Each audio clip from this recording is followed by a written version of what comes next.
Friends, welcome to my channel அச்சூஸ் vlog.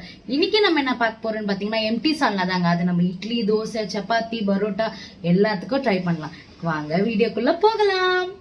அதுக்கு first ஒரு cooker வச்சுட்டு 4 ஸ்பூன் எண்ணெய், அதில் சோம்பு 2 ஸ்பூன், ஒரு துண்டு பட்டை, ஒரு 4 கிராம்பு ஆட் பண்ணிவிட்டு அது பொரிய விட்டுட்டு அதில் நம்ம ஸ்லைஸாக நம்ம கட் பண்ணி வச்சு 3 வெங்காயத்தை நான் ஆட் பண்ணிவிட்டு நல்லா கோல்டன் ப்ரௌன் ஆகிற வரைக்கும் நல்லா வதக்கிக்கிறேன்.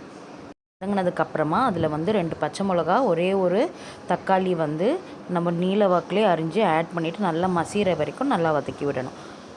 அதுக்கப்புறமா அதில் 1 ஸ்பூன் இஞ்சி பூண்டு பேஸ்ட் ஆட் பண்ணிவிட்டு நல்லா அது பச்சை வாடை போகிற வரைக்கும் நல்லா வதக்கி விட்டுடுங்க. அதுக்கப்புறம் 1/2 ஸ்பூன் மஞ்சத்தூள், 2 ஸ்பூன் வீட்டில் அரைச்ச மிளகாத்தூள் ஆட் பண்ணிக்கிறேன். 1 spoon mutton masala powder add பண்ணிக்கிறேன். அந்த மசாலாவில் எண்ணெய் பிரிஞ்சு வர அளவுக்கு ஒரு 1/2 டம்ளர் தண்ணி ஊற்றி நல்லா பொறுமையாக லோ ஃப்ளேமில் வச்சு கொதிக்க விடுங்க. அதுக்கப்புறம் அதில் 1/2 ஸ்பூன் உப்பு சேர்த்துட்டு அதை நல்லா வதக்கி விட்டுட்டு மிக்ஸி ஜாரில் 5 பல்லு தேங்காய், 10 பல்லு முந்திரி, 1/2 ஸ்பூன் கசகசா ஆட் பண்ணிவிட்டு அது பேஸ்ட் மாதிரி அரைச்சிட்டு அதையும் சேர்த்து இந்த குருமாலே நம்ம ஆட் பண்ணிடணும்.